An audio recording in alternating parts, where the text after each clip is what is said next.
In today's episode, we're going to talk about everything you need to know heading into the bye rounds, our round 11 team sheets, and how our teams are going. Hope you guys enjoy.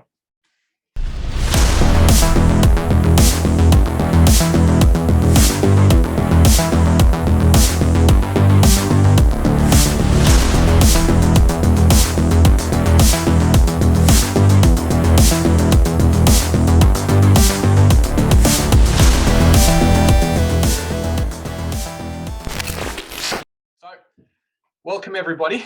Obviously, this is a bit different than the normal watch list episode. So we have a couple of special guests on today that are going to end up being regulars. I'm going to let them introduce themselves and we'll see how we're going. So let's start with Charbine. Kind of give us, who are you? How's your team going in Supercoach? And what kind of AFL club you go for? So hit it off. What's up, everyone? Yeah. Yes, this is Charbine here. Looking forward to being on the channel. And in terms of which team I barrack for, I think it's pretty obvious. Definitely a diehard Bombers fan, and they have been killing me this year, I must admit. In terms of Supercoach, yeah, doing quite well this year. I'm currently ranked 222nd, and I owe a lot of it to Blakey, the Lizard, who unfortunately couldn't play tonight, but it is what it is. Looking forward to next week and moving on. Nice. And Magic. Hey guys, so my name's Luke. People on the Fantasy Take TV Discord, they know me as Magic. I'm ranked about 4,500 at the moment, Supercoach, so I'm doing all right, but I'm getting there. I'm a pretty die-hard Pies fan. I go to pretty much every game. What else is there? I've been playing Supercoach since 2009, so experienced. You should listen to me. Listen to us. Yeah. Nice. So before we kind of talk about what our trades are for round 11, because obviously that's something we're going to talk about today, why don't you guys give us just a general feeling of how you're feeling this year's going, some challenges, I guess, that you have faced or something that's different from previous years, and are you happy with your team? So maybe go Magic first. Okay, so this year, I think last year was the most challenging year by far, in my opinion, for just the lack of cash gen and and all the carnage in the forward line, and it was just horrible last year. This year, though, it's been challenging, I think, in a different way. It's been very challenging because everything has gone so smoothly that people that picked a team like, oh, if it works out, it'd be really good. They're so far ahead that it's so hard to catch up. If you picked, if you're for the more risk averse players, which is a lot of the more experienced players on the more risk averse side, but people that have picked a really risky team this year they've all paid off, and it's like I feel like I've been playing catch up all season, so it's been hard from that point of view. What about you, Charbine? Yeah. Unlike Magic here, I haven't been around for that long. This is really only my second year of genuine focusing on Supercoach and trying to do well.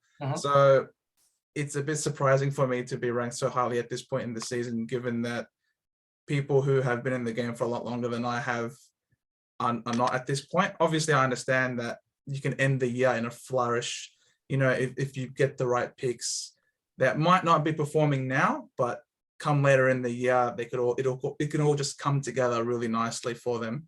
I'd say that also might have been a reason why I wasn't, I suppose, constrained by, old traditional, I wouldn't say old necessarily in a bad way, but traditional way of playing the game. I think I was pretty aggressive early on in using boosts in order to fix my team that I thought required a lot of fixing, especially by missing a couple of the really important rookies. So yeah, having a good starting team this year, I think, was so important, especially with the value picks like Magic mentioned, the likes of, Sicily was a great starting pick. The likes of Sinclair, I think, was a great starting pick. Brody, Kerno, I think, is still flying under the radar. So many. And there's one guy who we're going to mention later on in this episode. Yeah. The one savior, I think, for the round. Yeah. So would you say kind of you haven't played Supercoach a long time, so you've got an advantage over the people that maybe have played in previous years, have a certain way and a certain flow that they, you should only spend 2 trades for a certain amount of time, don't sideways primos, don't make too many changes early, that kind of thing. With Supercoach changing so much this year, do you think that it's been a bit easier for you to adapt to that versus someone who's maybe been playing for 5-10 years? Yeah, I definitely think so. I joined a Discord recently. Magic mentioned it, the Fantasy Tech TV, and this big mantra of don't trade out your primos was really prevalent there. But I didn't understand why. Being relatively new to the system, I thought this player is not performing well, and they cost a lot of money. The other one is, and I like their role better. So I had no issues doing that. Certainly would have wished though that I did that with Heaney to Parker. That would have been a much better option for me.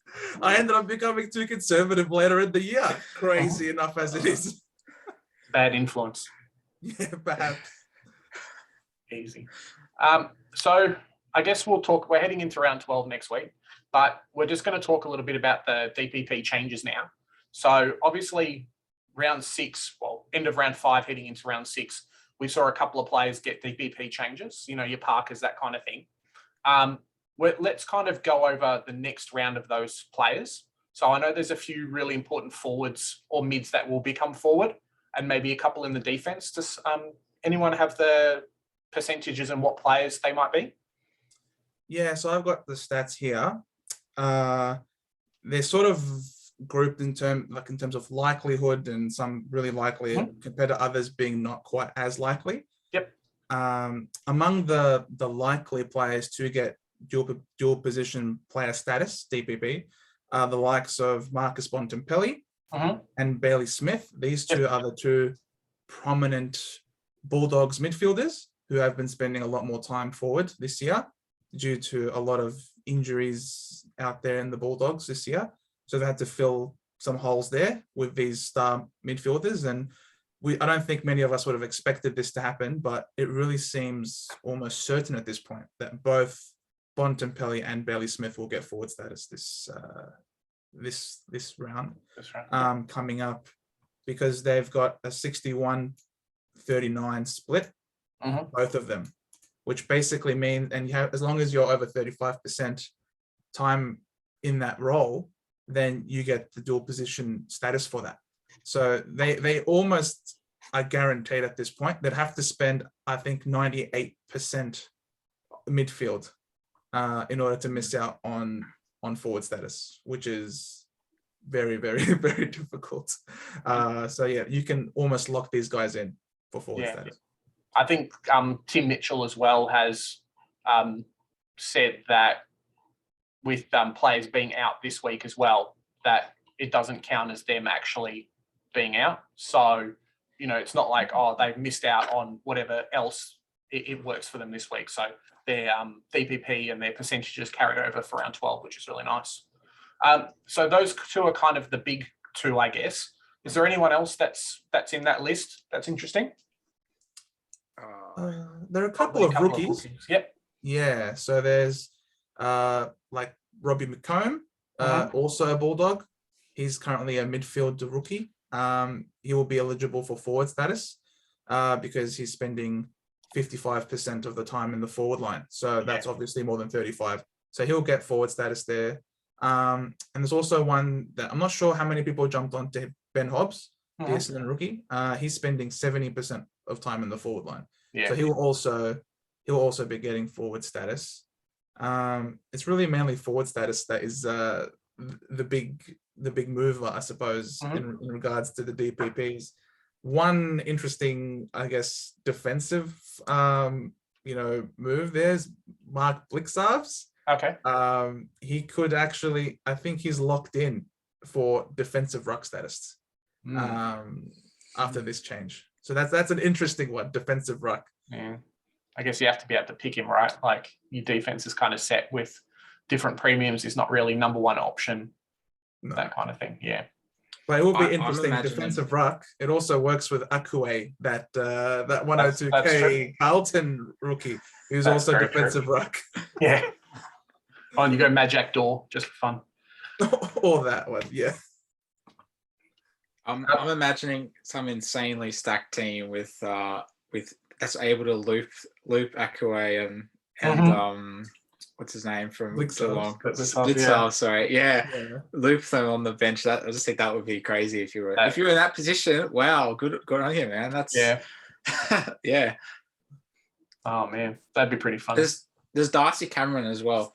Yeah, Darcy Cameron's There's getting one ruck come status. to mind. Who some people got him, so he's been playing. I don't know the exact percentages, but he's been playing a lot of ruck time. So yeah, especially with Grundy out. If you have him, that's handy, I suppose. Maybe I'm not sure how handy that is at this stage of the season, because a lot of people have Gorn or Witts or Bruce or Hayes. They're all ruck only. So but we'll see.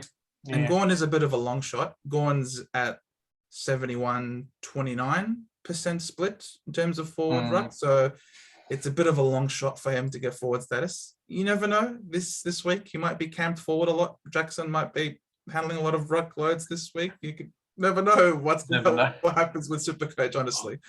I have a really interesting point actually on that. Is something that does anyone know is it on the is it done on the percentages of per game, or is it overall over all that spell? So for instance, if Gorn was forward in the first centre bounce of the match and then got injured or something, he's technically like 100% forward. Would that be enough to swing it?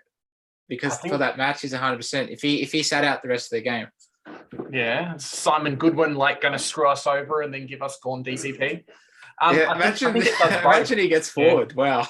Yeah, I think it's done over time played. So Gorn's played, let's say, 600 minutes for however many games. This is the percentage that he's played in each area of the ground. I think that's kind of how it works out. Yeah.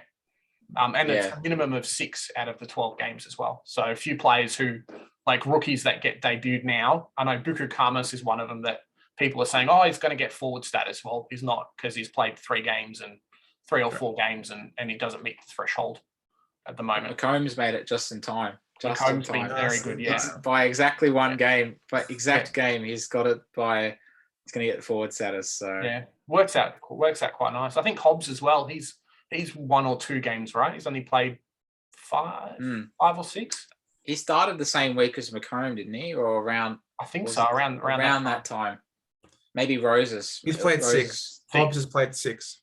So he's just on the threshold as well, which is nice. Yeah. Obviously, we haven't talked about this previously. How do you guys feel about the DPP changes now? Kind of last year, in my opinion, it feels a bit like everyone's forward line was really locked into the same, let's say, 8 or 9 players, even less, because everyone wants the top 8. Whereas now it feels a bit like the changes change, a bit of diversity, that kind of thing. Have you welcome change, or you guys kind of want it, you're stuck with the forwards that you've got at the start of the year and that's it? Definitely like the change, especially when the players that you start off with in the forward line, you don't, they're just not reliable scorers. You don't feel comfortable spending a whole year with players. Like I don't know. I can't hear is one of them. I know this. I'm still hurting from this game that I just watched the TV. Like, my God. It's a very emotional game. Sydney Richmond game. Yeah. Yeah, the Sydney Richmond game. It's a very emotional game, right? And I'm feeling very emotional right now. So this might be clouding my judgment here. But it's so good having the ability to. I mean, it's always been the case in Supercoach. You want in the forward line non-forwards. It's just so great that this year we have the ability that Supercoach acknowledges. We know what you want to do, and we're going to give it to you. Here, have Bond, have Baz. I'm like, yes, thank you. Well, even Parker. Yeah. Too. Or Parker, exactly. Yeah. Magic? I love it, actually. I love the dynamic it brings to, planning ahead on what your team is going to be like. You're you want to get this, you want to get Liberatore, and you think, oh, but I might get Bont and Baz. Do I get Liberatore still? And it's like, I actually quite like it. I think, and it makes, I think AFL Fantasy's been doing it for a few years now. So I think it's about time. You know, they've had a few really, really good changes this year. Everyone talks about trade boosts and more trades and the DVP changes, but I actually think the edit trades is probably almost the biggest game changer of the addition they made. That edit trades thing is the handiest. I love the feature because last year there's definitely times where it was later in the round, and it's just the UI wasn't good to change things later in the round because you had to press the T on trade, and if it locked someone out, then you just really couldn't do much. Yeah, it was, if you wanted to sort of trade someone back in, there was a way to undo a trade, for instance, during the round, but you'd have to trade them back in, and you'd have to have a trade available to do that. And it was just a very weird. No one even knew that you could do it. I don't know. Do you guys know what I'm talking about? That I wish I knew that. I wish I knew that the week when I was stuck into Ned Reeves. I think there was that round that I got. It was either the Ned Reeves round or it was the Jones round with the Port Adelaide defender. I forgot which one it was, but they got injured at training, and then when they were late out, and you couldn't. And then I was stuck because I had no trades available left. I'd used my 2 trades that week, so I couldn't do that reverse change trick. Definitely. I much prefer this current system this year. Yeah, definitely. Big shout out there. Well done, Magic. I like that one. I think for me as well, the midfielders, like you were saying, in the other positions is fantastic. I know that I've held back upgrading my forward line basically because I want to put midfielders in there. You know, we'll harp on Heaney, but a lot of guys jumped on him early, and it's like, well, now it's awkward trading Heaney to another premium because you considered him to be that person. And also the rookie changes too have been fantastic. Previous years not having that flexibility, like now I've got midfield forwards that I previously didn't have before, and it's not so awkward to move like a Butters into the midfield to upgrade to a premium, that kind of thing. So yeah, it's worked out quite nice. So looking forward to next week.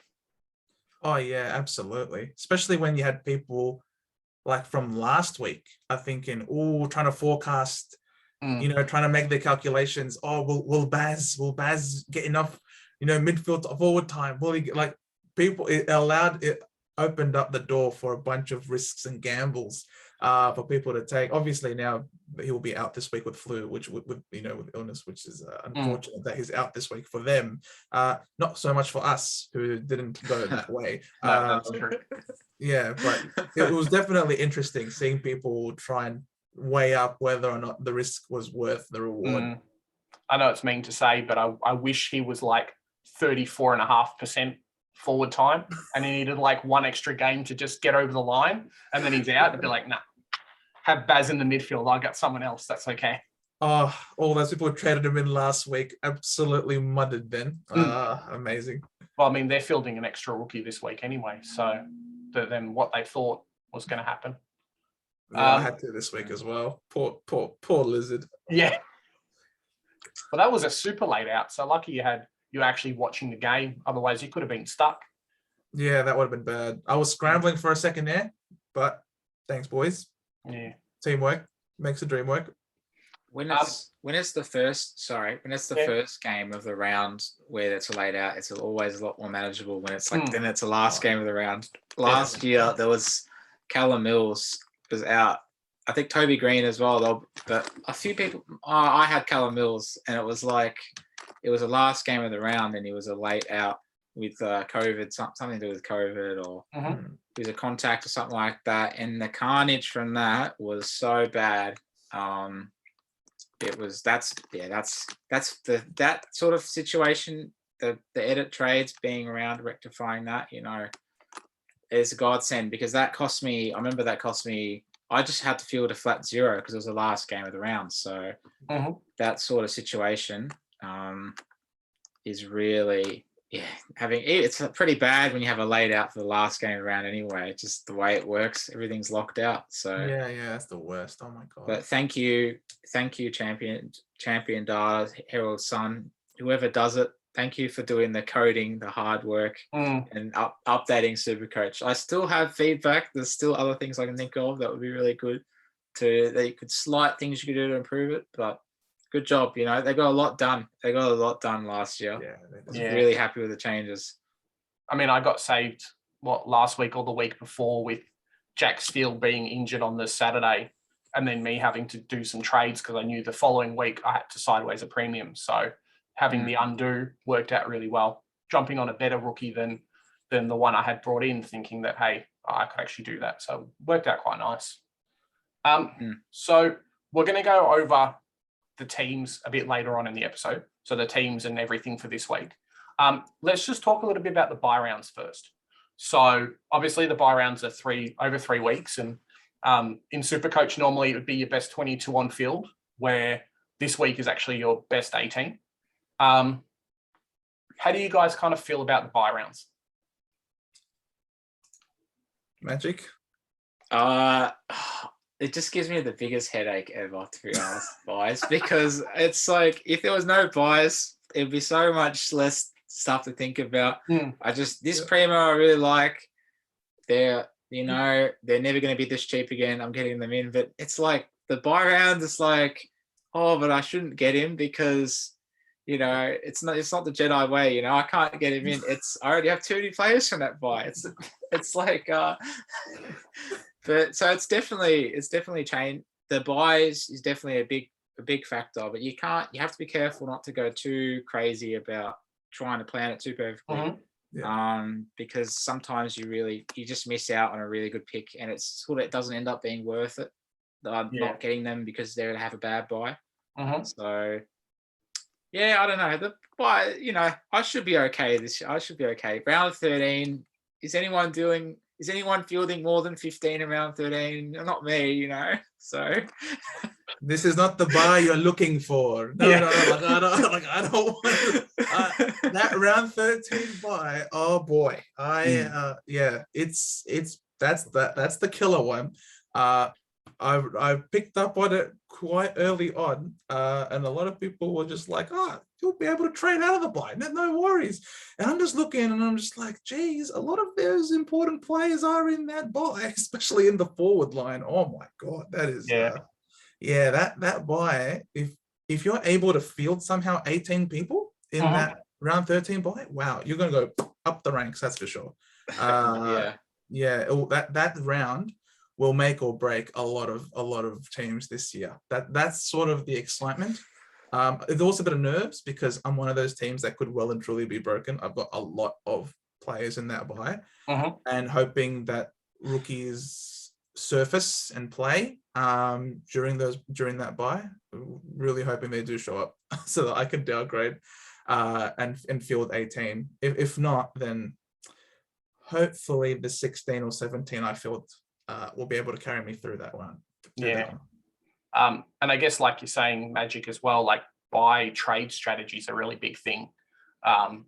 Round 12 generally is the one that you don't bring players in too early because, this week it's round 11.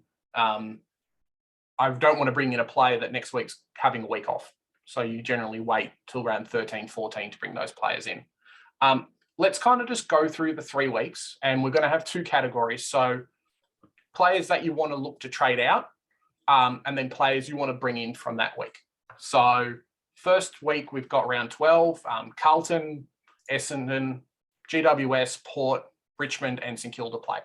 So is there any premiums from that week that you guys are kind of looking at bringing in, let's say maybe round 13 after they've had their bye? Yeah, for me, definitely in the backline, most relevant. I've still got 2 backline slots available. So I've sort of been planning, looking at the buys, looking ahead, and sort of leaving those 2 slots available because I knew that I was going to target 2 of them coming out of that buy because, they've got some prominent players in the backline in these teams there, particularly Carlton, Essendon, and St Kilda. I think personally, the likes of Ridley, for example, in Essendon, I'm a fan. I love Rids. You got Carlton, the likes of Doherty, St Kilda. They've got Sinclair.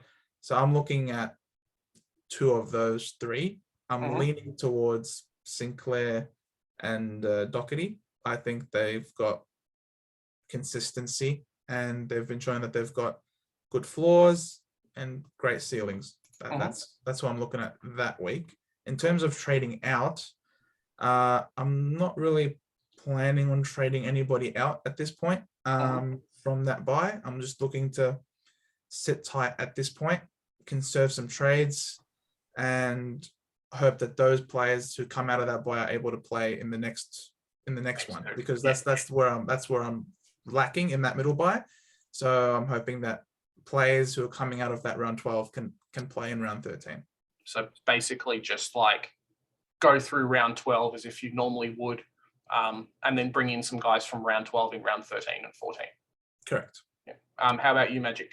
Anyone you're looking at from round 12? So I finished my back line, but definitely if I needed defenders, I'd be looking at the Carlton. I'd be looking at the Carlton boys. So Hewitt, Doherty. If you somehow didn't have Jaden Short, I'd be thinking about him. Although, maybe we'll talk about it later. But there's reasons to be a bit sus about that one, and then also Sinclair, obviously. But no, for me, I'm looking at the midfield at the moment. The midfield, I like Callum Mills, but I'm really thinking about getting Walsh or Parrish for that. Okay. From that first buy in the second week. So I'm not sure which yet, but they're definitely, I'm really watching them closely at the moment. Walsh and Parrish look like they're not that far off being some of the high averaging midfielders. So yeah. Definitely. And probably the best scorers or the top 1 to 2 in their teams as well, which is kind of what you're looking like with your premium mids. I think for me, definitely, I'm kind of on Magic's trainer here, where my backline's done now. So it would be midfielders to bring in, and probably maybe Walsh or Parrish, like you're saying. And there's not really anyone in the forward line from those. I mean, you could bring Tom Lynch in, but I think he's now got injured last week, so he's kind of ruling out there. I don't think there's anyone else relevant in there. Maybe a cheeky Coniglio. See what happens. We'll see what happens, but that's not a problem for me. Yeah. Not a problem for me. I held him. I got rid of him. Not fun, but what can maybe a sneaky Taranto. Maybe a sneaky Taranto. If that's your persuasion, I was going to mention Whitfield, but I think we're both over him. We're all over him now. Anyway, so. What? Yeah. Who is this? Yeah, I don't know who this person is. Yeah, it's the calf issues, and DPP changes. So round 13, probably all agree that's kind of our first week of rookie changes. Well, I'll mention as well, round 12, just before round 12 happens, the mid-season draft happens. So we'll get an idea of which kind of players get picked up from teams and who potentially can be available as downgrade options as well. So that's something really big to look at as well. Might do an episode on mid-season draft. We'll see about that. So round 13. So it's round 13. We've talked about which guys from round 12 you'd bring in.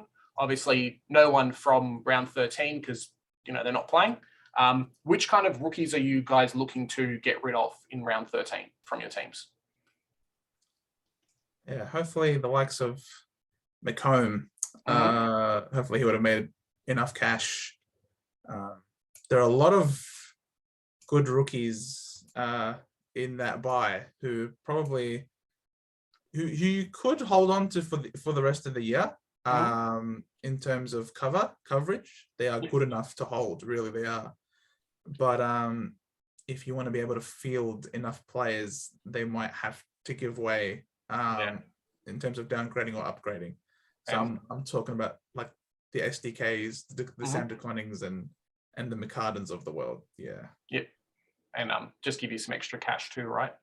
Oh yeah, for sure. Yeah. Hey, Magic, is there anyone else that you can kind of think about bringing in or getting rid of that Charbine hasn't mentioned or we haven't mentioned yet from round 13? Yeah, so definitely the main guys is those two defender forwards, DeConning and DeConning and McCartan. Not McConning. Definitely those two are the ones a lot of people are looking at. Macomb, as he mentioned. Some people with Roses might consider getting rid of Roses that week. I have Roses, so Malcolm Roses Jr., please deliver for me in the next 2 weeks. Get to a nice plump 250,000. Yep. That would be perfect. Aside from that, I guess it just depends who you have, but those are the main ones I think that come to mind in terms of targets to get in from after that bye. Well, you have that's the forward line, really, isn't it? It's the whole forward line. So heading into round 14. So let's talk about the forward line round 14. I'll let you talk about that. It's a bit nasty looking. So all the Dogs players, and then the Sydney guys as well. Maybe you're not so keen on Heaney anymore after tonight. 50 something points, and he got about 5 free kicks, and one of them was for a late goal. Probably got 3/4 of his score from that, to be honest. So off a 50-meter penalty. Yeah, he got a 50-meter penalty and a late goal. So, but aside from Heaney, you still have Parker and you have all the Dogs players. If you don't have Dunkley, I don't know, but Bont and Baz, and then maybe English, maybe Liberatore if you like Liberatore. So those are the guys I'll definitely be. Those are some of the main targets after the bye. But you also have some midfielders like Laird and Mills. So definitely true. You might want to Mills in particular. If you want someone for a VC, he's got a huge ceiling, and Laird's more that consistent. I think Laird is. I could talk all day about Laird. I'm very excited to have him at the moment. So yeah, you can. I'm very excited. He's consistent, Laird. He's more consistent. Yeah, he is. Yeah. Would you, Charbine, say get rid of someone like a Paul Curtis then, or is he kind of like you'd assume that most of your trades will be done? You just end up holding him for like the whole year. Yeah, Paul Curtis is an interesting one. I did actually have him. I like the look of him. I thought he'd be a good player and score decent, especially if he's able to like play a Jack Martin sort of role that he plays for Carlton and sort of push up the ground a bit. And we're sort of seeing Corey Durden do that for the Blues himself with Jack Martin's absence. So I was hoping Curtis might do something like that. Unfortunately, didn't really eventuate. So, my impatient self didn't want to really wait for him to keep making much money anymore. So I ended up trading him out to get Laird in. So obviously that was a benefit. But for those who still hold him, there's benefit in him having the last buy.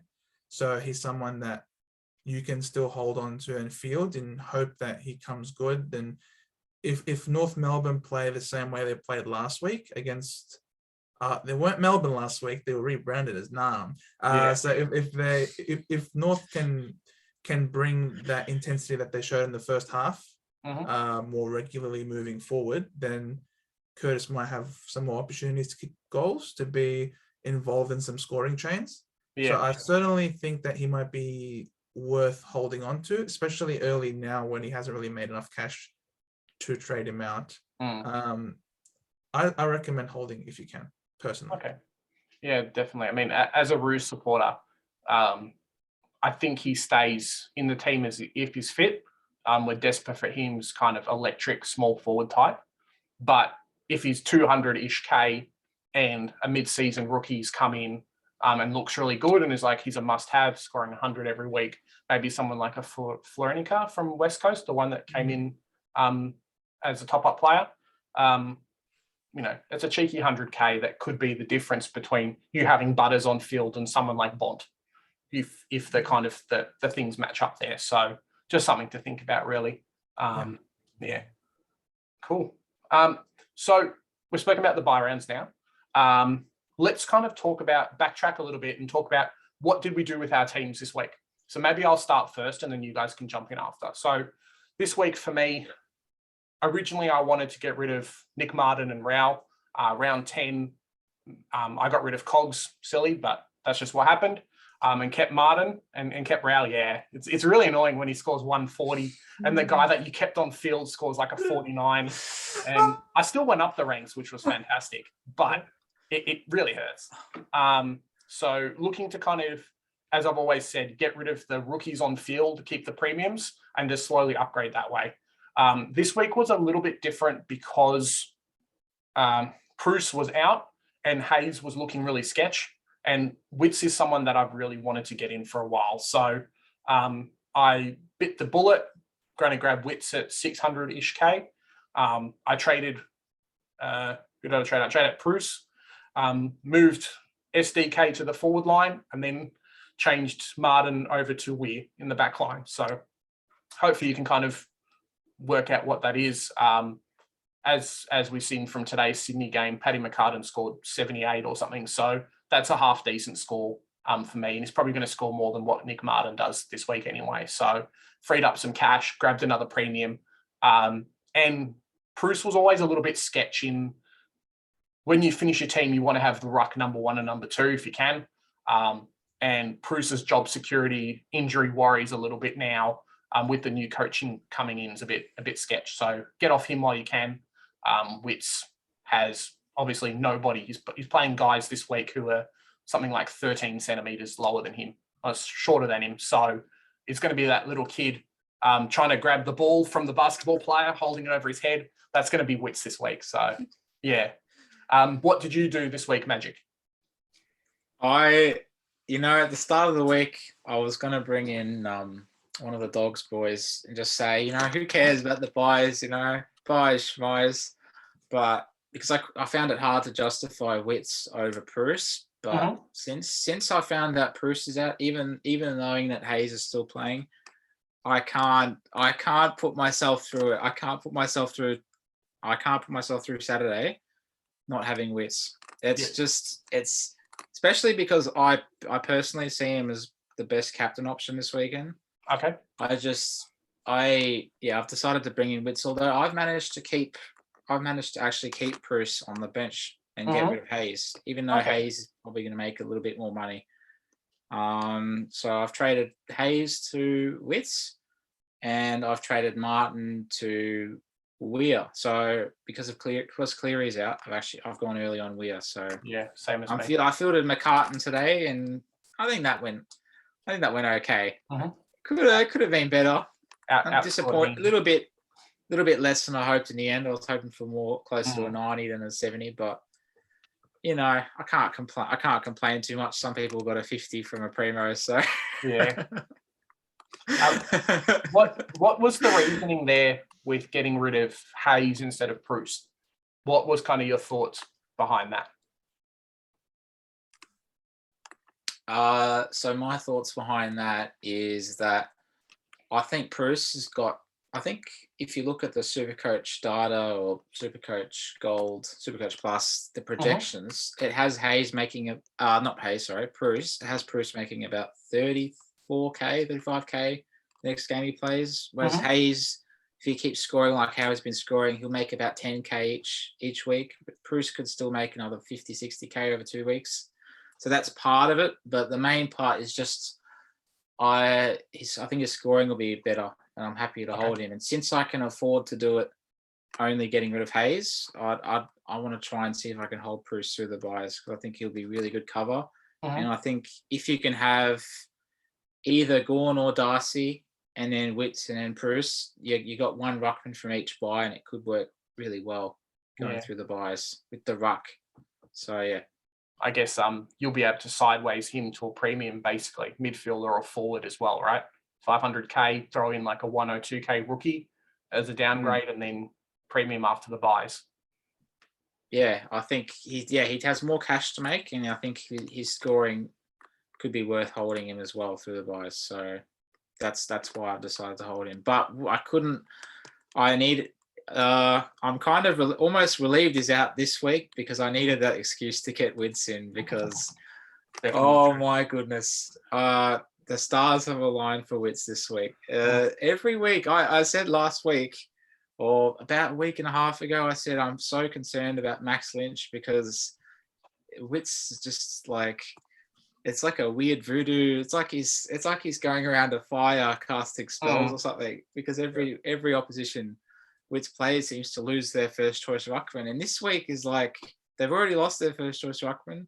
They've lost their second choice ruckman. Yeah. Their only ruckman left is Max Lynch, and then Max Lynch is out as well this week. It's like, I feel like we're just going to get 250 this week. I don't know about you guys. I'm so excited. Yeah. I've never been this excited in my life. I'm one of the most excited I've ever had a captain, really. So I had to get him in, get him in and captain him. And I feel like this could be like that week earlier in the season when people who had Oliver, when he got 168, got lifted way far ahead of everyone else. There was a real difference maker that week. Probably more than any captain I can really think of, because that was a week where all the captains went around 100 and then Oliver went like nearly 170. So, that was... There was that one week where Gorn went 187. I know you don't like that week, Magic, because you didn't go with Gorn that week. You went Clary. Yeah. I'm not gonna talk too much about that one. This week in particular, this is a week unlike any other week, I think, because Hawthorn were already ranked 18th in the comp against Ruckman. And that's with them having Ruckman, and they were already ranked 18th. Now they're coming into this game without a Ruckman. I reckon the Tasmanian team yet to be made would stack up better at this point in time against Wits than what they're going to have this week. It's going to be a bloodbath, really, in terms of hit-outs to advantage. And playing in Northern Territory at night with perhaps dewy conditions. And good luck.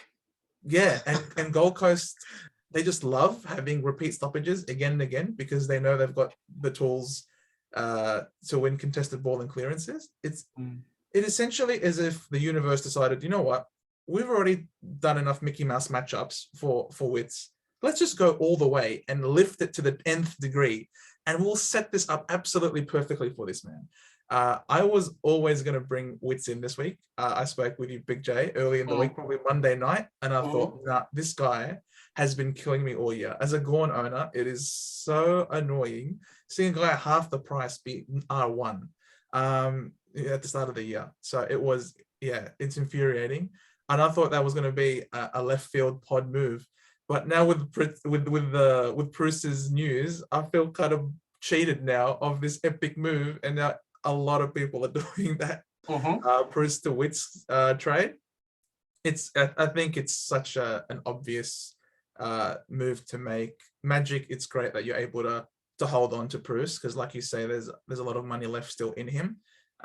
It just sort of sucks though that he's out this week and then his buys next week. So you've got 2 weeks now of no Bruce, scoring or price movement. That's the bummer.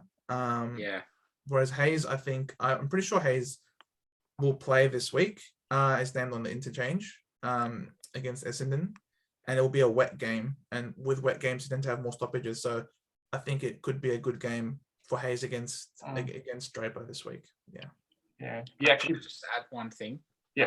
So I think this week as well is probably the first week in a few weeks where, to me, there's not really any obvious captain options in my team. Like every other week, there's been someone I really like Oliver versus this team, or Neil versus this team, or Gorn versus this team. Although if you did that the last 2 weeks, it wouldn't have worked out so well for you. And that's why that was even more reason why I thought the captain option I liked best I didn't even have. So the other one was Mills, who he did okay tonight, but not really. You could probably take it if you I think he scored high enough that you could take it, but 117. No. I'm a Mills owner. Yeah, I'm a Mills owner, and I told Big J before the game it's 150 or nothing because I know that Wits is gonna go to the moon. His stocks are flying this week, so 117. Not taking it. Captain. I suppose that's more if you don't have Wits. So sorry for interrupting. There's probably a few options there. He's got North next week too. Yeah.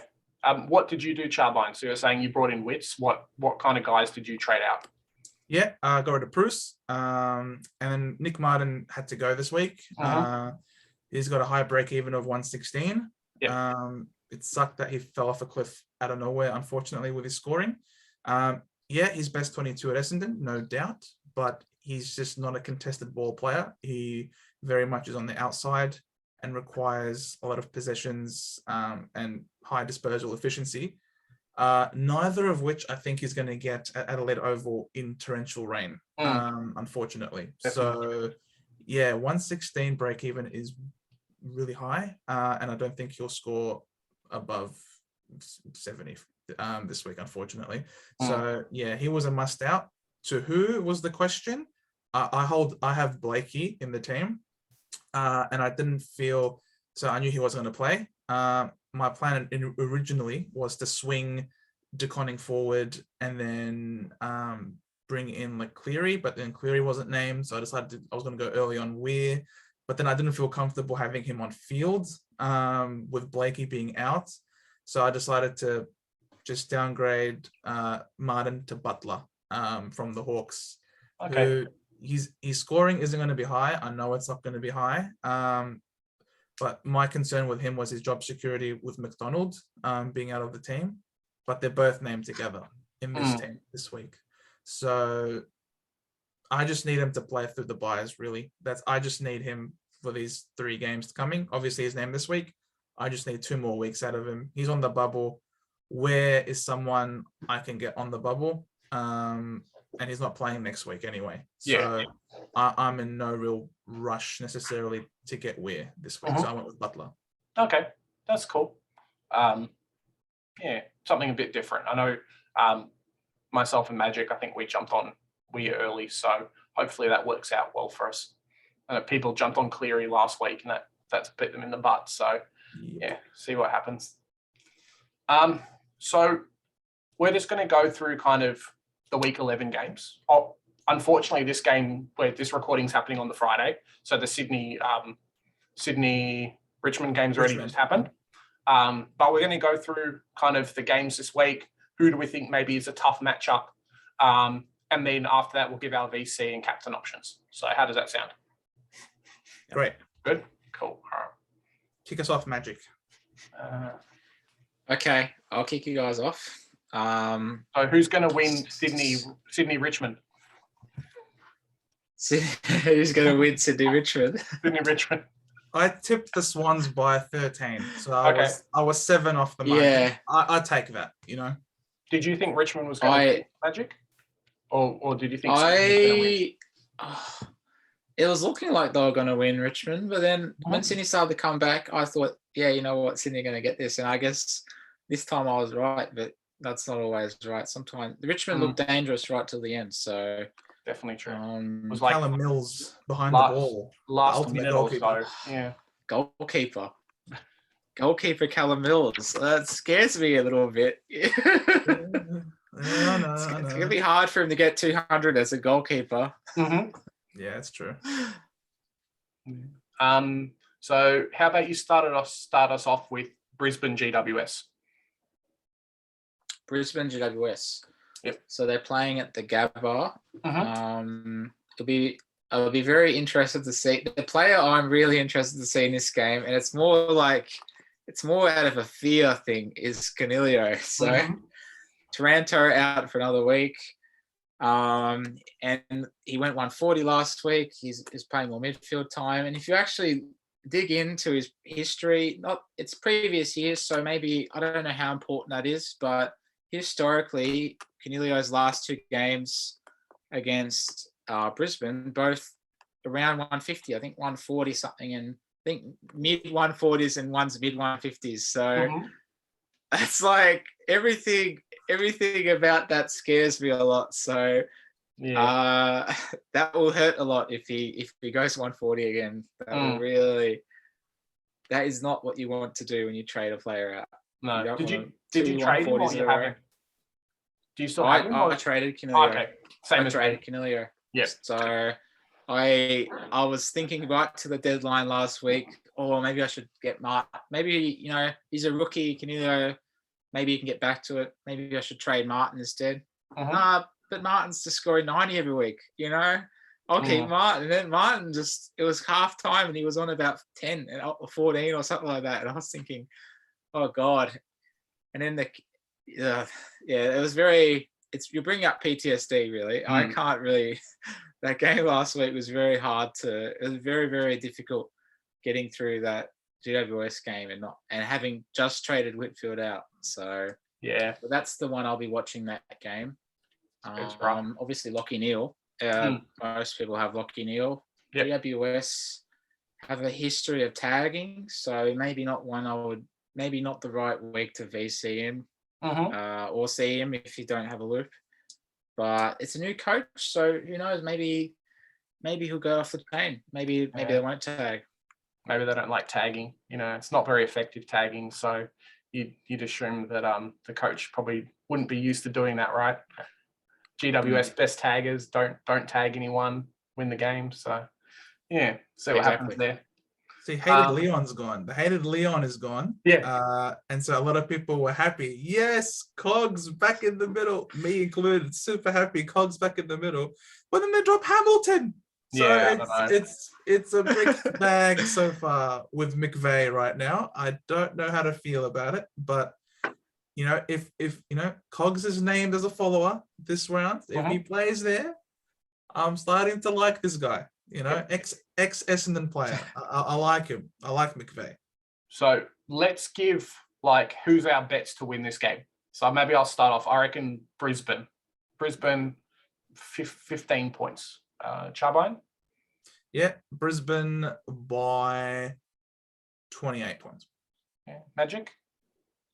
Just to be different, I'm tempted to say GWS, but I know their record at the Gabba is Brisbane have only lost about 2 games there in the last 30. They have a ridiculous record. So yeah, they do. I'm going to say Brisbane, by 3 points. Okay, pretty close. Nice. Very close game. Nice. How about you, Charbine, take us through Geelong Adelaide? Yeah, Geelong Adelaide. Out there in Cardinia, GMHBA Stadium. We know that Geelong and that stadium get along very well. Yep. They don't lose much there at all. Probably they might drop, I think, at most 1 game a year, and they already did that to Fremantle. So I don't see them losing anymore at that stadium, especially against Adelaide, who are going to be without a host of players like Rochelle, who started the year really well and provides a lot of spark for him.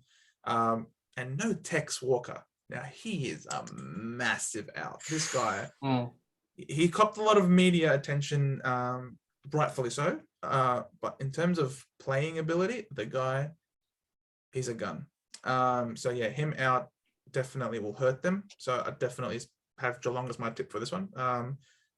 Probably about 40 points, I'd say. In best Supercoach relevant players, I'd have out of Tom Stewart or Rory Laird.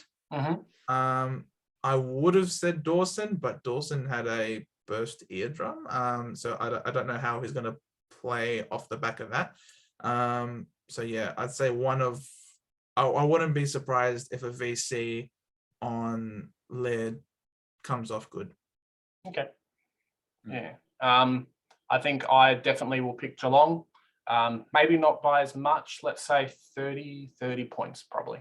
Magic? It's only 10 points difference. Oh, that's true. I'm going to say Geelong by 2 goals.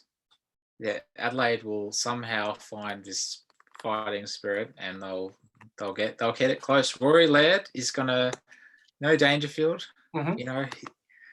He's gonna get 40 handballs. That's what he does. He gets handballs, doesn't he? Yeah, handball merchant. Oh, man. Bye-bye. But yeah, maybe 2. I don't know, 2 goals. I'll say. Okay, cool.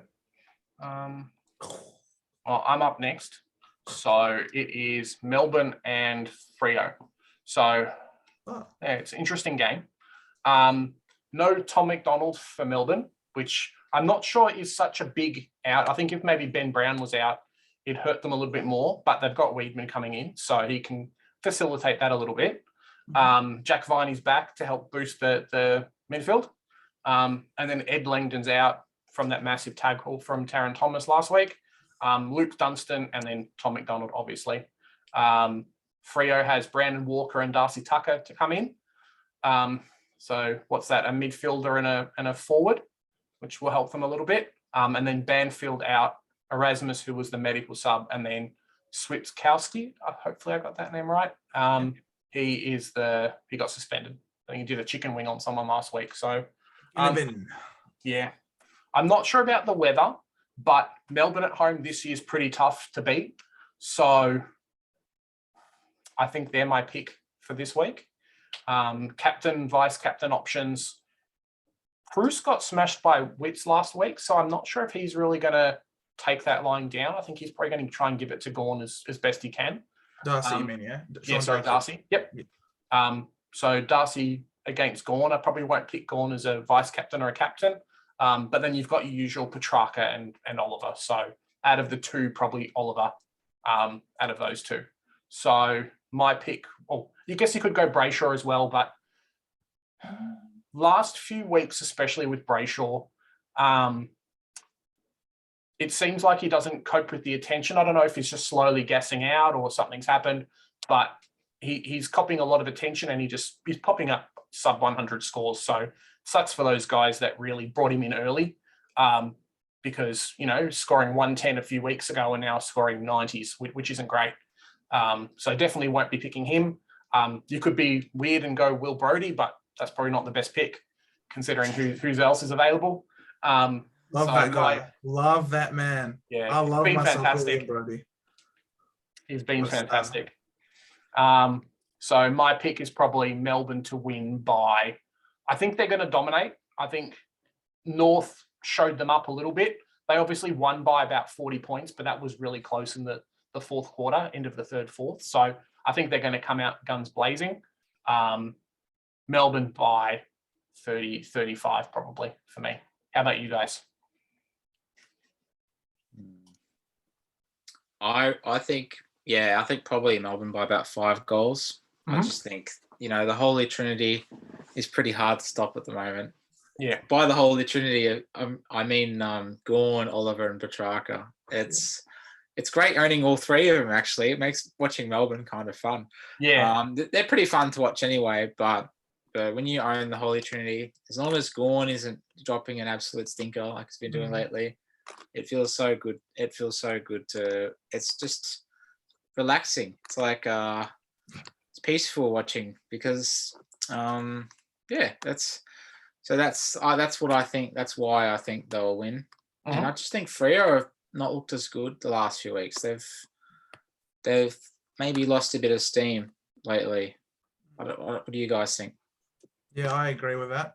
I think the way they play, it is taxing because it involves a lot of them working back, pushing high up the ground, really flooding their defensive half. But then when they win the ball, it's a lot of sprinting forward, using a lot of speed that they've got in their forward line. They do have a very fast forward line. And what they essentially try to do, they try to outsprint their opponent back towards goal and catch them out the back. It worked for them very successfully earlier in the year, but of course, winning teams and winning strategies are always analyzed and they're always studied. How do we beat this? What are some ways? And I think they're starting to be found out a bit, to be honest. There's also been quite a bit of changes in their team. It hasn't been a consistent, stable team. There's been a lot of ins and outs over the last few weeks, I think. And as an Essendon supporter who's had a lot of ins and outs, I can understand and appreciate that, not having that stability can impact form. I find it interesting that we have the Holy Trinity in a team called the Demons. I find that quite ironic. That's a good point. Which is quite bizarre, really. But yeah, we've got that Trinity of Demons. And I don't know what Melbourne team you're talking about because I see Nam up against Fremantle this week. That's true. So yeah, North didn't lose to Melbourne last week. It's all right. They lost to Nam. So Well done, guys. You didn't lose to Melbourne. Yeah, I tipped Melbourne to win this game for sure. Yeah, Freo just won't be able. I mean, you say Melbourne at home are a tough proposition. I think Melbourne anywhere are a tough proposition. These guys are stacked, and they just play great defensive brand of footy. Not sure how you score against them, to be honest. Yeah, I reckon they win comfortably. They might put the gas down for like maybe a quarter, blow them out of the water, and then just cruise. So I see like maybe a 20-point win, to be honest. I don't think they're the team that will put you to the sword and then just keep running away with it. They'll just put you down, put you back in your place, and then babysit you for the rest of the game. Yeah, it's hard to bet against the team that's currently undefeated after 10 games. So, yeah. Yep. Next up, we have West Coast Western Bulldogs. We go Charbine. Yeah, the Witches Hats Eagles against the Western Bulldogs. So, yeah, English back. Yep. Cool. Waitman back. Cool. Jure back. Not bad. Yeah, they got Kennedy, but and Petrevsky SPS. Petrevsky Seaton. Yeah, good luck, guys. Yeah. It's not a question of if, it's a question of how much. And I say 50 plus. I'd be nice and just say flat 50. Bond owners are licking their lips as a potential VC or C. Yeah, they got no one to go with him. English, I wouldn't risk first game back from hammy and illness, and he lost like 7 to 8 kilos. So I wouldn't go English. McRae is quite free, quite a free pick, as is Dunkley. Really, you have 3 great picks there to choose from against Witches Hats. And if you want to fill the rookie, this might be the week you filled McComb. This might be the one safe week for McComb to have on field, to be honest. That's something I've been debating actually, is do I field Greg Clark or do I field McComb? What do you guys think about Greg Clark this week? What do you think about that whole dilemma? He got smashed. Well, not smashed, but he did a fairly average score last week when West Coast got beaten pretty easy. I really believe that's going to happen again this week. He might only drop a 50 and not a 55. So from a fieldable option as like an M8, you really want something more than that. And I think, the Dogs are probably going to have 12 players with over 100 points, and West Coast maybe Witherden is like the only one. So yeah, I think safer option going the Dogs player this week. Yeah, and the Dogs, they're just like a black hole of Supercoach points. They just suck every point that you could possibly find. Like, it's bizarre how they have like 5-6 players ton up. Like, how is this possible? Like, it's insane. These every week. Yeah, every week. No points for you. This is our game. You're lucky to have these few points. We take the points. We're the captain now. It's pretty bizarre. Yeah, not Greg Clark this week. It's interesting. Certain stat lines are not the same every week. I remember watching Collingwood versus the Dogs and thinking, wow, Jack Crisp's had a really good game, the sort of game, and his stat line looked good. And I thought, he's had a game that you think he'd get like a 120 or 125. I looked at the end of the game and he only got 100 on the dot, which Charbine correctly predicted before the game, which is pretty impressive. Exact to the exact. Yep. So yeah, I think it's just they get so many Supercoach points between all of them that there's just not many points to go around, that everyone just gets pushed down, scaled down, and someone will have a stat line that looks like a 120 or a 130 and they'll scrape it 100. That's just what it's like against the Dogs. Maybe Greg Clark. I'm pretty much convincing myself not to feel Greg Clark right now. There you go. Yeah. So Dogs by how many? By how much this week? 10 goals. Okay. So 10 goals, score. I think.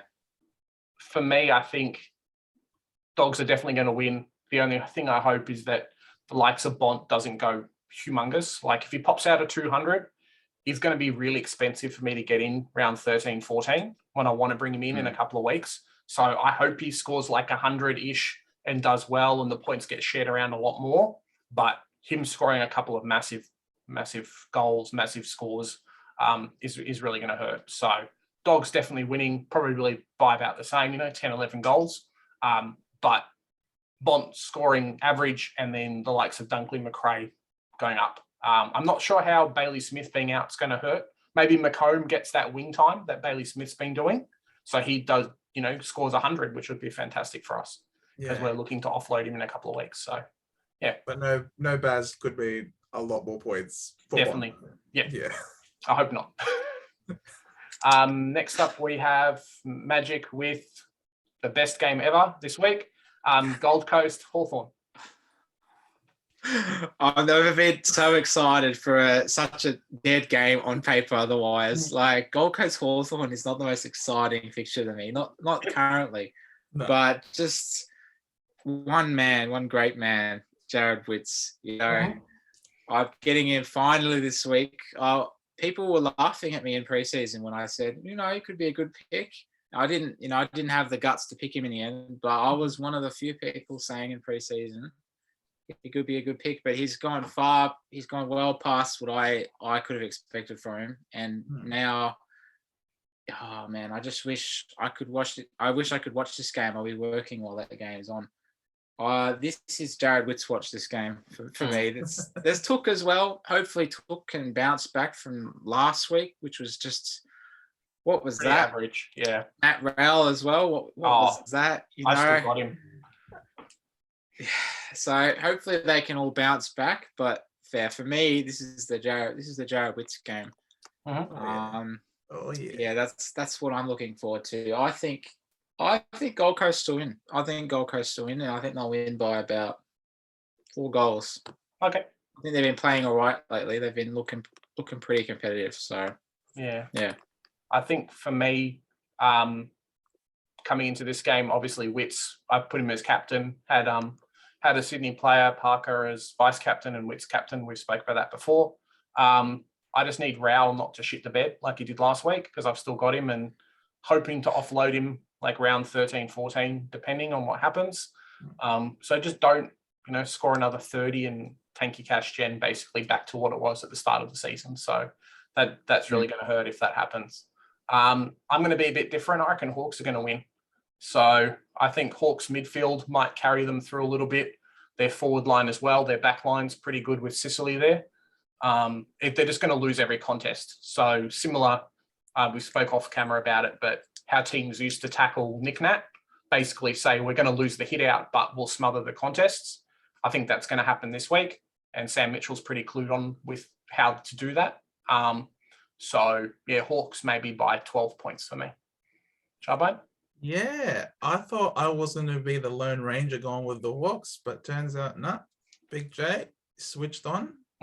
I just think, Witts is going to most likely break the all-time hitouts to advantage record this week, which will be glorious to witness. It really will be. And I'll remember where I was and I'll treasure it in my heart always. I was alive on that day. And I had him as captain. Yeah. Okay. In terms of the matchup, I don't know. I reckon that Hawks backline is so stingy. They are very well tight-knit group back there. They work so well to help each other out. As you pointed out, Sicily, absolute superstar. Arguably, I'd say he's the best defender in the comp. I reckon King Sis. Yeah, he's the best. I reckon, hands down. What a great starting pick he would have been for those who had him so cheap. My God, I brought him in at around 500k, and I was still happy with that. So I'd have the Hawks winning by, I reckon it'll be closer than 12. It will come down to the wire, the wet ball, the slipperiness of the contest. It will be turned into a grind. Who can outgrind the other? And I reckon Sam Mitchell's a great coach, despite his youth. I reckon it will be Hawthorn by 4 points. Cool. Could I just add something worth noting about Sicily this week is I remember a few weeks ago when I was trying to work out which rookie to field, and I ended up fielding Paddy McCartan against Gold Coast because I saw this statistic that every second forward entry they made got intercepted or something like that. It was like which in theory means that this is the best possible fixture for Sicily. Yeah. And he's been going 140s lately and 130s. Yeah. So I could be having about, I could be like, I'll be running around the streets naked if Sicily goes 200 as well. That'd be pretty good. No, running down the street naked is not very good. Don't do that. Don't do that. Only in my bedroom I'll do that. Just no one else around. So keep the camera off. But yes. Sicily, this could be, if you don't have Sicily, I think his buy as well helps. And you're looking for an upgrade this week, I think it's not a bad week to get him necessarily, just because the fixture is quite favourable in my opinion. He might not get that many kickouts depending on how the game goes, but from a point of view of taking a lot of intercept marks, this game is almost as good as it gets in theory. No Ben King, they're just bombing up forward, and Sicily's just going to take all the marks. He's a must-have. Maybe Giath will take all the marks. You never know this year. I can never predict anything at the moment. So I'm surprised there's a lot of people that still don't have him too. Like, grab him at 500k, like a lot of us did, 505.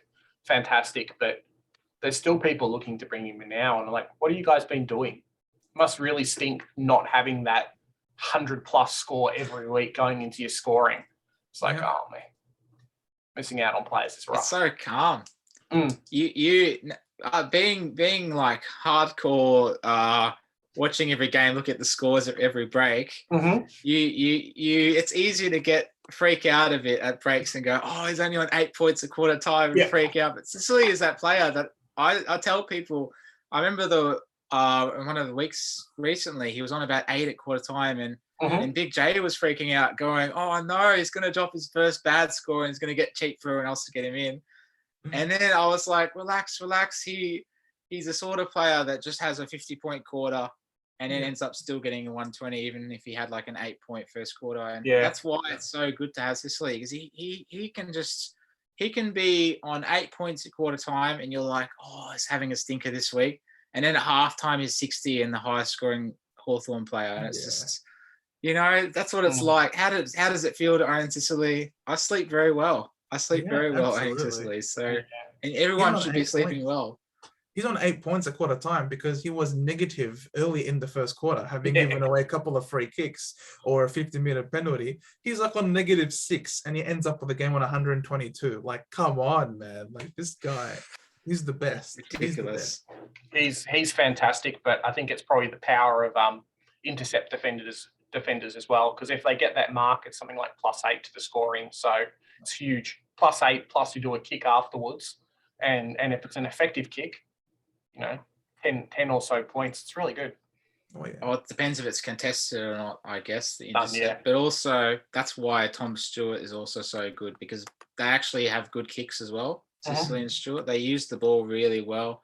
They kick the ball forward. That's why McCartan's actually, I think, quite good, because I think he's actually a very good user of the ball. So, and it's a good role.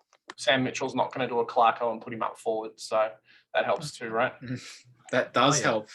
Yeah. Back in the day, you get that maybe bi-yearly 40 from Sicily because he got put up forward. Stinkers. Not good for the people that had him. No. That's what we're doing with Ridley these days. I'm seeing on the score sheet like 3 behinds for Ridley. Like, what's going on? Why are we? I've stopped watching Essendon games. It's better for my mental health. I just look at the scorecard afterwards, but like, what the hell? How did we get? Like, I go watch ABBA tribute concerts now. Like, Essendon playing in Sydney? No worries. I'll just, I just hope my players do well. I hope Mills pops off. But I'm not watching this game. Bye-bye. And then I come back and watch and see the scorecard afterwards. It's much better. There's no Ridley treatment of being sent forward with Sicily these days. Yeah, he's got that role down pat. It's his. Yeah, there are a lot of chefs in the kitchen back there, but he's the head chef. He's the boss. Definitely. I guess I'm up next with North and St Kilda. So it's an interesting game.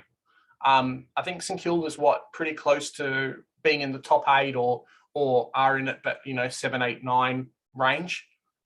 North's been copying a lot of shit in the media recently, especially this week with 3 players from the recruitment leaving. Like every week, every day, radio, TV, everything's like North Melbourne.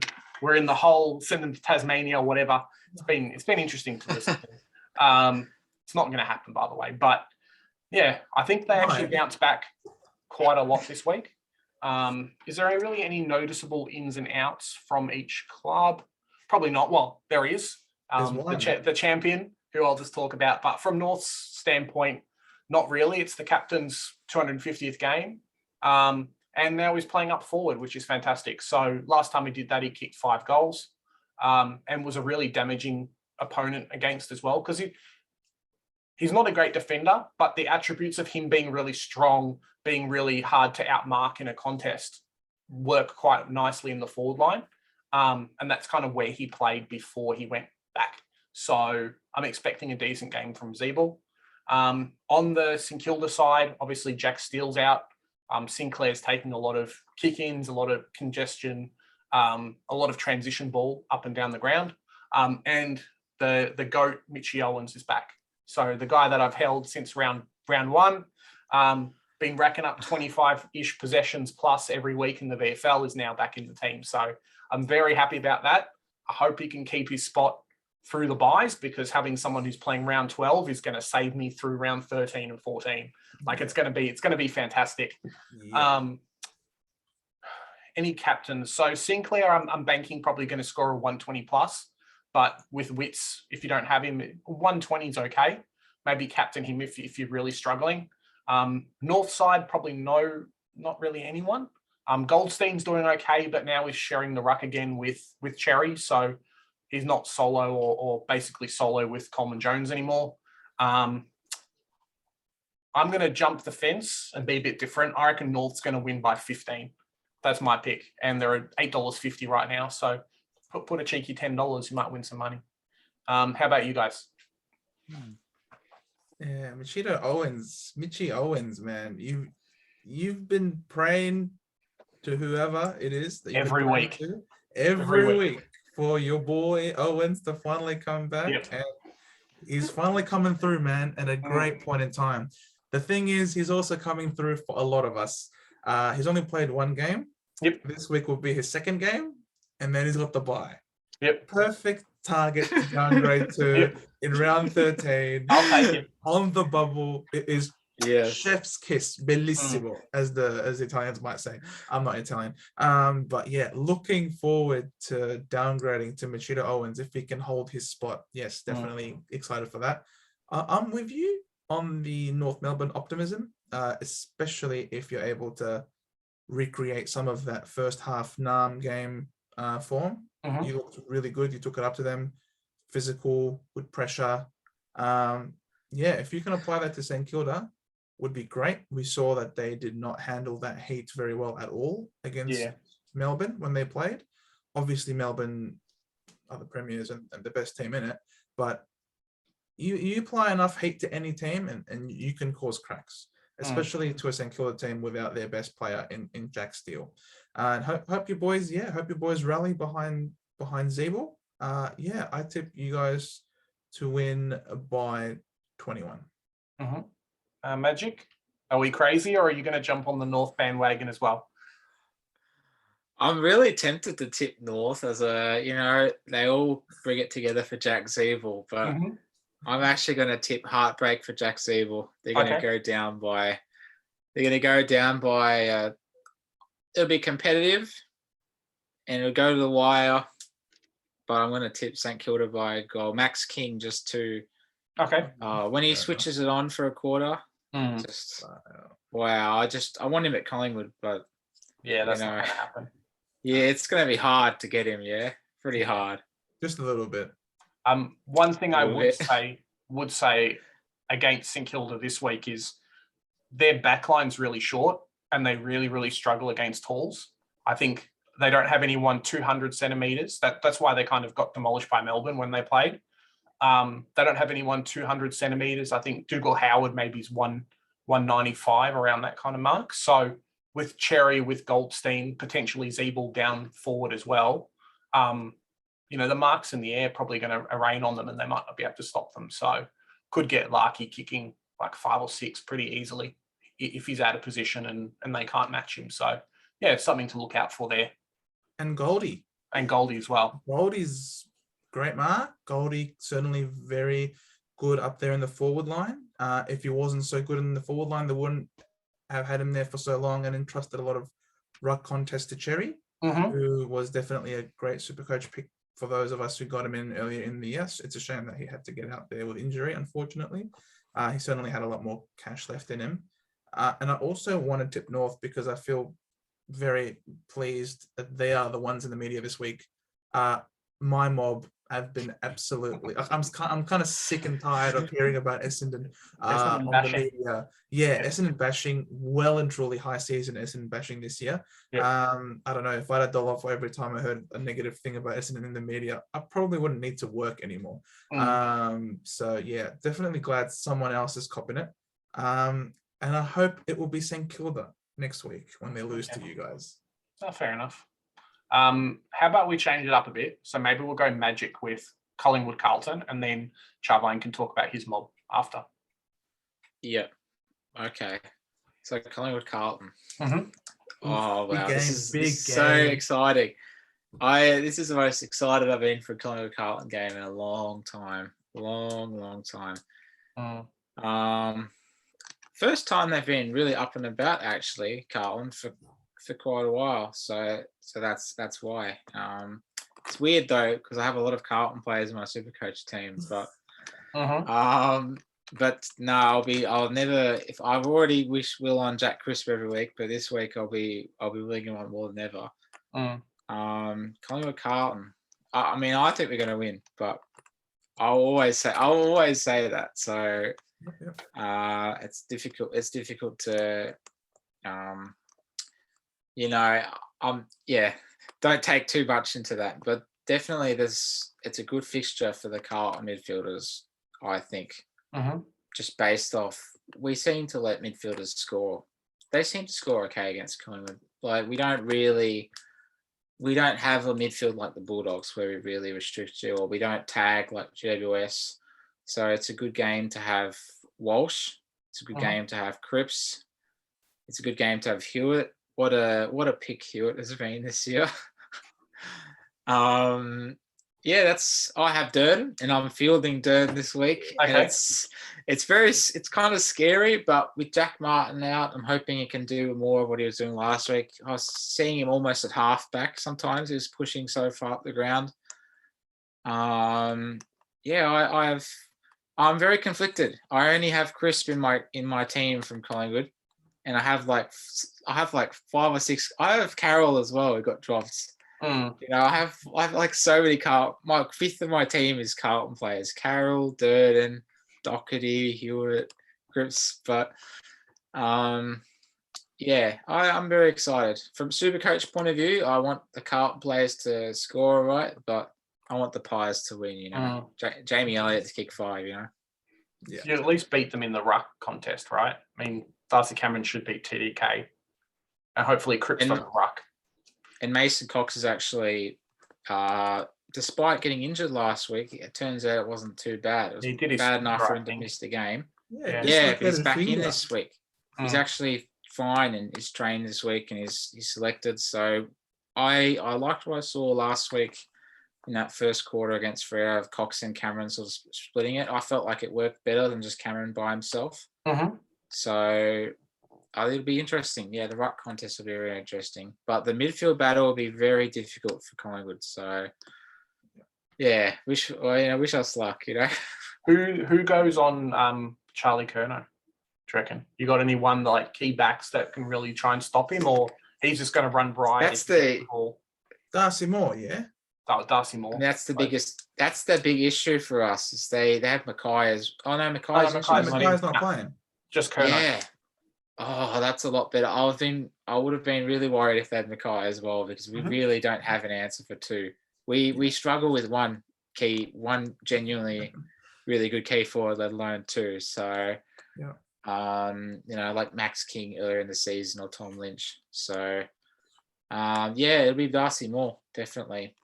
But it's Roughhead's retired now, so Darcy Moore would have been playing on him anyway. But it's going to be we'll see. I guess we'll see what happens. But it's not really his strength one-on-one defending Darcy Moore. I don't feel like it is. I feel like his strength is being more loose and just going to every contest and punching it away or marking it. But when he's one-on-one muscling someone out, he tends to, at least especially on current form, he tends to get beaten by players like the really good ones, like Tom Lynch or Curno's in great form. I think for me, sad to say, I think Carlton wins maybe by 3 goals, say 18 points. They're just on a roll, and it's hard to beat the guys that are basically second on the ladder. They're really, really strong. They're playing at the MCG, so it's wide open space for them. And I think they're tough to beat once they get going. And they just get going. So tap down, Cripps, Hewitt, forward line, goal. So it's rough for anybody that plays them. How about you, Charbine? I'm an Essendon man. Yeah. So I don't really like either of these teams very much, to be honest. So it's a draw. Are you going to say they're going to draw? So neither of them win. Yeah, so exactly. So it's going to be a draw. I don't know. You guys are talking, and I came in thinking easy Carlton win, but I don't think that anymore. I think low key Kennedy for Carlton being out is pretty big. Dow has been playing well in VFL, but we've seen that Paddy Wow doesn't really wow anybody at AFL level. I think he's a great VFL player, but that's about it. So, last week, Carlton were able to win against the Swans. They had Charlie Curnow kick 6 goals. Now, I don't know how sustainable it is and how recreatable it is to kick 6 goals in a game. After him, it was 2 goals to Durden, but he was pushing up the ground, so he might not do that anymore. Zach Fisher kicked 2 goals last week, as did Cripps kicked 1 and Coniglio kicked 1, and Matthew Kennedy kicked 1. So I don't know if they can share enough goals. I think Collingwood's backline is staunch enough. Like Noble is a great at ground level. We saw how good he was. Jeremy Howe can intercept. So it's not going to be easy for Curnow to take a bunch of marks. Yeah, the midfield battle will be tough, but I think the likes of Taylor Adams will make an interesting midfield battle. So Carlton will win the midfield, but they'll struggle to score, and I think it'll be a very close game. I think Carlton just get over the line by like 2 points. They might build the lead, and in typical Carlton fashion, they'll gas out, and then Collingwood will come storming home, and they might miss a set shot to lose the game, I reckon. Okay. Cool. I think where we might win, if we do win, is just our forward line. It's been quite dynamic this year. So that's, if we can sort of hold tight and defensively and not leak too many goals, and then just, a bit of Myercheck's just very industrious and seems to just be quite reliable for two goals a game, maybe 3 goals a game. And then Ginnivan pops up with draws a high tackle every week, I feel like. Yeah. But he's very clinical. He's very, very clinical. He never doesn't miss. So, a bit of magic from that. Maybe someone like Henry kicked 4 goals as an injury sub last week. Maybe he can impact a bit. And I think actually Elliott he's had a week back now since he got injured. I think he's the one that seems to be the one that opposition fans don't ever really talk about from Collingwood, but he seems to be, when he's really on it, he's probably like the barometer player at Collingwood, and that when he plays really well and kicks 3 or 4, we always seem to win. Cox maybe is the other one. When Cox feels like kicking 4 and taking 10 contested marks, that's when we beat Richmond in the prelim, that's when we beat Melbourne on Queen's birthday, when Cox decides to just play amazing. So No, I'm hopeful, but got the goggles now, so you've got the goggles. Yeah, that's right. Goggles will save him. See, Carlton's yeah, they're very defense is interesting. The really good goggles. though. Yeah, Carlton's back line's really staunch as well. They've got some really good personnel down. Like Wiedering's a great one-on-one defender. He just doesn't give away free kicks, and that's such a good thing. Like he doesn't really care much for marking. He's like that good old-fashioned punch the ball, kill the ball, get it out of there. And then they've got good leadership and like Doherty back there, a level head that can keep them grounded. And they've got the burst off halfback with the likes of Sard. So Sard can match up on a Ginnivan type, not give him too much space. And yeah, I think Wiedering would do the job on my check, and I think he'd do the job well. And that's where I feel like, they'll just go over the line. They have good matchups in the back line for your forwards, and their midfield is slightly ahead of yours, given yours is a bit younger. So that's why I have them just ahead, personally. Paddy Dow's named in mid rotation. He's named as a follower over Sam Walsh and George Hewitt. So we'll see if that happens by the end of the actual game, but just for fun. That's what gives me hope for this game, Paddy Dow being named. Oh my God. So last game of the week before we head off. So we have Port and Essendon. So Mr. Charbine here to talk about this game. Yeah, short and sweet for this one. Don't watch the game. No, it's going to be wet. There's going to be a lot of rain. It would have rained beforehand. So if you're a fan of ugly, slipping, a lot of free kick for high contact sort of game, don't watch it. But if you like seeing Essendon get slaughtered, probably the one for you. We can't play wet weather footy to save our lives, and yeah, we're screwed. Even Harrison Jones finally playing his first game for the year. Finally, another forward target apart from 2 meter Peter, who's been great. Playing in the wet is not conducive to a lot of marking inside forward 50. And they get Charlie Dixon back. So yippee. Yeah, we're screwed this game. Ridley's back, which is fine. He'll have a lot of supply. Hopefully a lot of kick-ins as well. So all you Ridley owners who held and still hold the faith with him, I reckon he's a top 8 to 10 defender. I think he can average 115 for the rest of the year without too many problems if he can maintain kick-ins. Port Adelaide by like 30 points in the wet. That's like equivalent to like an 80-point smashing. Yeah. So yeah, I'd say Port by like 35 points. Cool. Magic. So yeah, as you said, Charlie Dixon's back in, and I was speaking to a Port fan. You guys would know the Port fan I'm talking about. I was speaking to a Port fan the other day, and he was emphasising that Charlie Dixon is probably their most important player. And actually, independently of that, I actually thought similar as well. Him and probably Alia seem to be so important to their whole. It's like structurally, it's not Ollie Wines is a Brownlow medalist and Broke is Broke's a gun, and they have other players, Zach Butters as well. Will he at Adelaide Oval, is he going to actually score well this week? I don't know, but yeah, Charlie Dixon is definitely very important. So of course Essendon have Ridley back, but if Essendon are going to win this game, they're going to have to try and keep his influence on the lower side.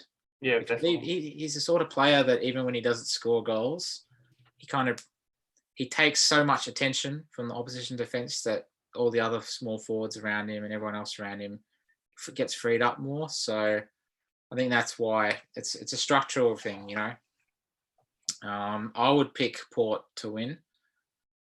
But as you said, if it's wet weather, it'll probably be about, I think, maybe 4 goals. So, yeah. Cool. I have one Port player in my team and one Essendon player in my team, and I hope they both do well. I'm not as emotionally invested in this game as Charbine is, but I kind of want Ben Hobbs to keep up his scoring. So I don't have him on field this week, but he really needs to score well for the next, at least this week, and then hopefully carries on to round 13 as well, so I can offload him round 14 for Dogs Premium. So that would be fantastic. And if Butters can keep up his 105 plus scoring that he's had the last couple of weeks, would be great too. I think Charlie Dixon's going to be too strong for them. And also, I think Sam Draper's kind of had a bit of a low run, at least from Supercoach scoring. 2 weeks ago, he scored an 8. Last week wasn't great either. So I think that's a little bit reflective of what his output on field has been the last couple of weeks. So we'll see kind of what happens with that versus, I think Charlie Dixon might ruck. I know Sam Hayes might ruck a bit as well, probably the number one ruck, and then Finn Lason's been put in there as well. So he's not versing slouches, as if he was playing Hawthorn kind of thing. So, yeah, as you said, low scores in the rain is basically a domination, not in the rain. So Port by 24 probably for me. Yeah, a couple of goals. I think a few of their smalls and mediums might take the game away from Essendon a little bit. Yeah. Yeah. Too many small bodies, too many light frames, too many 180 centimeter bloody Dodoro. I don't know why he has this infatuation with 180 centimeter mids. It's insane. You Nick Martin, might get another one. Someone. Yeah, we might. Oh my God. Nick Martin's been a shining light this year, but eventually even the darkness of crap can eventually even quench a poor young star in Nick Martin. And he's going to be in the torrential rain as an outside uncontested ball. Yeah, don't have him on field if you can. Yeah. Hobbs is more an undercontested ball type winner, and he doesn't mind using his body to bump to get the ball. So I'd actually have Hobbs as an on-field target more so than Nick Martin. Yeah. Butters playing at home is heart in your mouth sort of stuff in terms of his scoring output, but hopefully in playing crap enough opposition in the way he might be able to continue that form. So yeah, fingers crossed on that front, I suppose. Yeah. Supercoach wise, not footy wise, but Supercoach wise. So I guess all the team sheets and everything's done. So just before we head off, do you guys have any advice for people heading into round 11? Well, this week? Yep. Buys.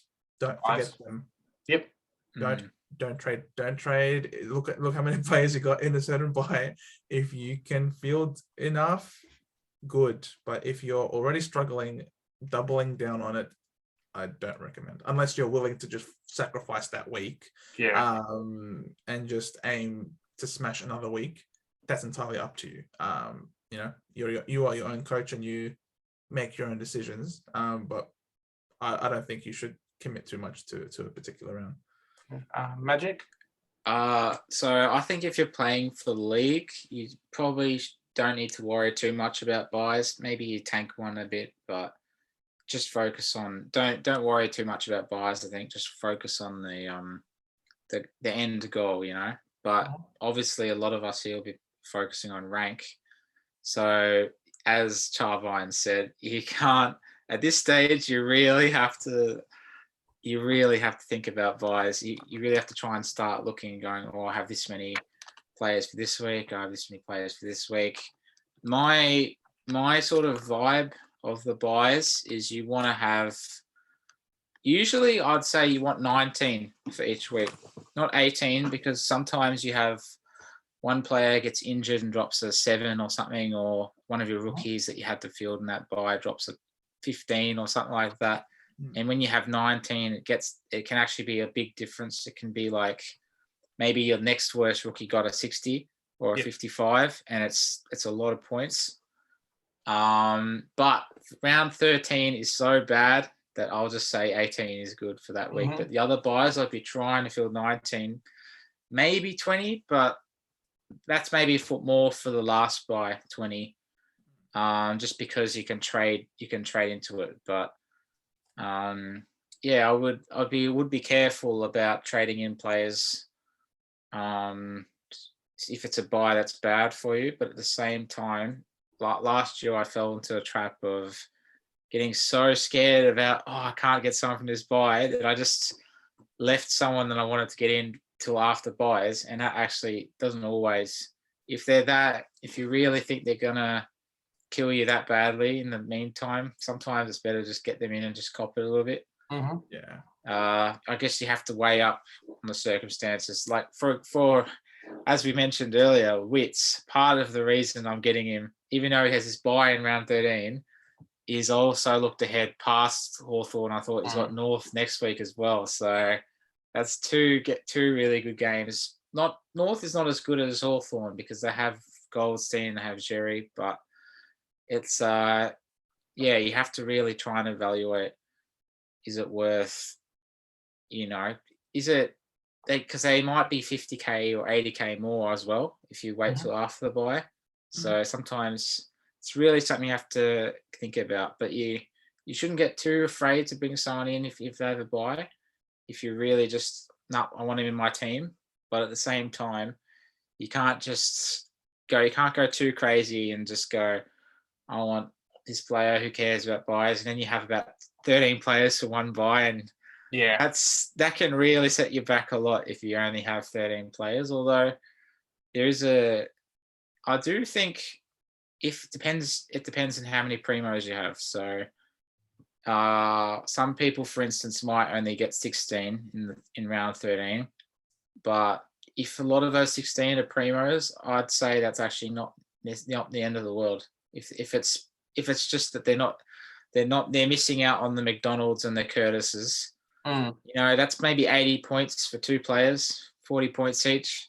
Yeah. It's not the end of the world. Maybe you got that points in the first buy from having extra players there. So don't freak out too much about buys, but you'd be crazy to not have them in your thinking at this stage. So, yeah. Yeah. No, definitely. I think for me, the next couple of weeks are going to be pretty taxing, just like thinking wise. So like you're saying, planning for the buys, that kind of thing. Try and shore up all your cash gen as well, and look to offload, as I always say, look to offload guys with high break evens before other things, because you really don't want to be stuck with, myself having Matt Rao losing 30 odd K last week, probably going to lose the same this week, and then not being able to bring in a player that you want to. So drop the high break even guys first. There's a few guys on the bubble now that may be an option, Sam Butler, that kind of thing. And if you think like a Jacob Weir can be like he's going to hold his spot, it's not so bad to jump on them either.